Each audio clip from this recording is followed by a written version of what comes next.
नमस्कार मित्रों, आप सभी का अलॉजिकल सनातन ज्ञान चैनल में स्वागत है। एक मित्र ने एक प्रश्न किया है, बहुत अच्छा प्रश्न है, आप भी सुनिए। विपुल जी नमस्कार। मेरा नाम विशाल वर्मा है। मैं पनवेल का निवासी हूँ और बेसिकली रहने वाला प्रयागराज का हूँ और मैं एक मैकेनिकल इंजीनियर हूँ। माता में मुझे बहुत आस्था है। मैं विंध्याचल और महालक्ष्मी कोल्हापुर और मैहर शारदा माता मंदिर में जाता रहता हूँ। मैंने देखा है कि अक्सर वहाँ पर जो महिलाएं होती हैं वो हिलने लगती हैं, चिल्लाने लगती हैं, जो से नाचने लगती है। वो मुझे जानना था कि ऐसा क्यों होता है। हम पुरुषों के साथ ऐसा नहीं होता पर महिलाओं के साथ ऐसा क्यों होता है और क्या कारण है इसमें। मतलब क्या कोई बुरी शक्ति उनके अंदर होती है जो माता को देख के डर जाती है या फिर माता ही उनके ऊपर आती है। ये सब मुझे थोड़ा समझाएंगे तो अच्छा रहेगा। बिल्कुल। विशाल वर्मा जी का प्रश्न है, मूलतः प्रयागराज के हैं कि मंदिरों में अक्सर लोगों को जो आवेग आता है, स्त्रियां चीखने चिल्लाने लगती हैं, ये सब क्या होता है। देखिए मित्रों, इसका अगर हम केवल संक्षिप्त उत्तर दें तो वो 2 लाइन का है, लेकिन मुझे विस्तार से भी आगे बताना पड़ेगा। संक्षिप्त उत्तर तो इसका ये है कि वो स्त्रियां आध्यात्मिक रूप से भाव में आकर अथवा क्रिया के कारण ये करती हैं। भाव में आवाहन हो जाता है और क्रिया में भी ये होने लगता है। अब आप समझिए कि ये क्यों होता है, इसके वैज्ञानिक पहलू पर कुछ चर्चा करते हैं।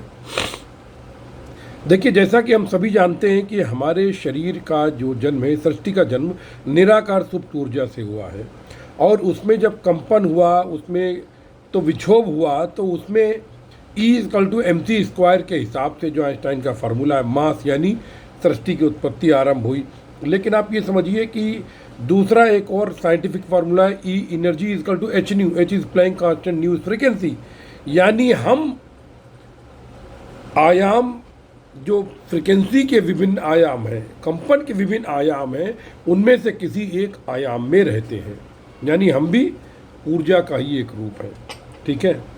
अब देखिए, जब हम, आपने देखा होगा कि भाव के कारण, ये तो मनोवैज्ञानिक अभी डॉक्टर भी मानते हैं कि आप अपने भाव के कारण कोई दवा अच्छी जल्दी फ़ायदा करती है, कोई देर फ़ायदा करती है, किसी को कम, किसी को ज़्यादा फ़ायदा होता है। अच्छा, दूसरी बात क्या है कि विज्ञान जो होता है ये केवल, इसकी एक सीमा होती है, वो केवल जो अदृश्य है उसको कभी नहीं नाप सकता। अदृश्य को नापता है विभिन्न यंत्रों के द्वारा। उसमें जो शरीर में चेंजेस हो रहे हैं उनको नाप कर प्रेडिक्शन करता है कि क्या हो रहा है। तो भाव को वो कैसे नापेगा। तो मैंने वैज्ञानिक रूप से भी शरीर में जो होता है उसमें, शरीर में चेंजेस को मेजरमेंट कर सकते हैं, लेकिन वो जो ओरिजिनल क्या चीज़ थी उसको कैसे करेंगे। आपने तो सेकेंडरी यानी उसके जो इफेक्ट आए उसको आपने मेजर किया। तो ये जो होता है ये सबसे पहले आप क्रिया के रूप में समझिए।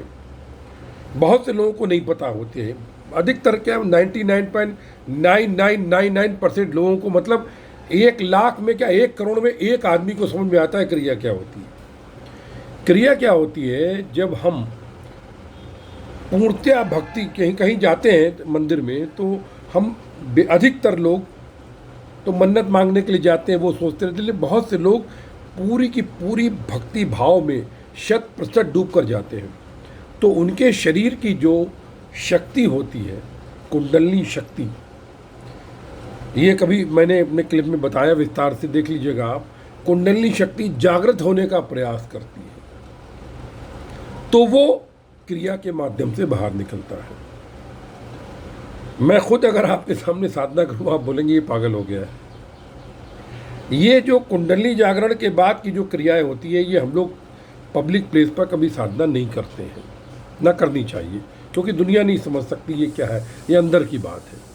तो उनको मालूम तो होता नहीं है कि क्या हो रहा है, तो वो तो बेचारे भोले भाले लोग, उनको पढ़ा नहीं, कुछ देखा नहीं, वो जब 100% भाव में आया तो अंदर की शक्ति जो जागृत होने की कोशिश करी, उसने विभिन्न प्रकार के क्रियाओं के आयाम की, लाखों प्रक्रिया होती है। कोई मेढे की तरह उचकता है, कोई घोड़े की तरह हिलने आता है, कोई रोने लगता है, कोई हंसने लगता है, किसी को घूणन होने लगता है, किसी को छटपटाने लगती, कोई मछली के तरीके से, तमाम लाखों तरह की क्रिया होती है। आप मेरे ब्लॉग freedhyan.blogspot.com पर लेख पढ़ लीजिए, क्रिया क्या होती, कुंडली जागरण क्या होता है। एक तो ये होता है। दूसरा क्या होता है, हमारे जो भाव हैं, इन भाव के विभिन्न आयाम हैं, मतलब विभिन्न लेवल हैं। जैसे कि फिजिक्स में सीरीज होती है, लाइमन बामर पैशन सीरीज वगैरह हो, एनर्जी तो एक ही, लेकिन उसकी सीरीज है। उसी तरीके से प्रत्येक देव का एक निश्चित फ्रीक्वेंसी पर अनुभव होता है, एक निश्चित एनर्जी के लेवल पे आने पर वो अनुभव होता है। तो होता क्या है कि वो जो देव कि जो उसमें क्या होता है, बहुत सारे लोग उस समय होते हैं, बहुत सारी शक्तियाँ एक निश्चित आयाम पर होती हैं, एक निश्चित डायमेंशन में, एक निश्चित एनर्जी के लेवल पर होती हैं। तो वो शक्तियाँ जो होती हैं वो मनुष्य के शरीर में, क्योंकि वो लेवल एक ही है ना, वो आने का प्रयास करती है। और यदि पूरी शक्ति को तो आदमी बर्दाश्त नहीं कर सकता। आपने देखा होगा भगवान श्री कृष्ण ने भी भगवत गीता में जो उपदेश दिए थे अर्जुन को, उसमें अपना विराट रूप दिखाने के पहले उनको शक्ति दी थी कि वो सहन कर सकें इस एनर्जी लेवल को। तो उसी प्रकार से ये शरीर जो होता है ये तो गलतियों का पुतला है, लेकिन उस समय हमारा भाव 100% था।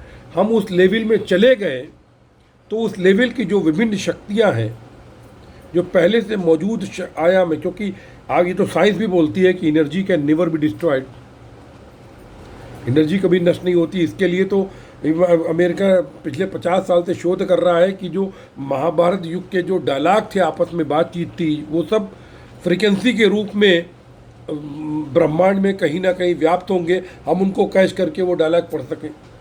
मोबाइल का भी प्रिंसिपल यही, मतलब अभी बोलने की ज़रूरत नहीं है क्योंकि समय की मर्यादा। अभी आप ये समझिए कि वो शक्तियाँ जो होती हैं उनमें ऊर्जा बहुत होती है, वो क्षणिक ऊर्जा हमारे शरीर में आने का प्रयास करती है, लेकिन हमारा शरीर शुद्ध नहीं होता, तो वो उसको सहन नहीं कर पाता, उठा नहीं पाता।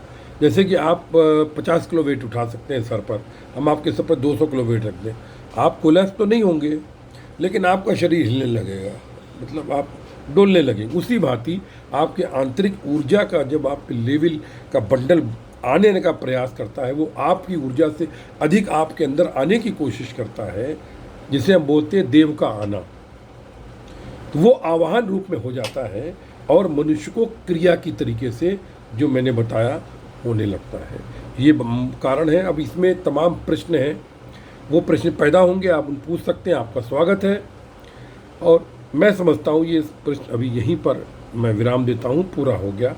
आप अपने संदेह को मुझसे पूछें, आपका स्वागत है। सर्वस्व ब्रह्म सर्वत्र ब्रह्म, व्यस्त रहिए मस्त रहिए, अस्त व्यस्त मत रहिए, एक ही ब्रह्म, सर्वस्व ब्रह्म सर्वत्र ब्रह्म। जय गुरुदेव, जय महाकाली।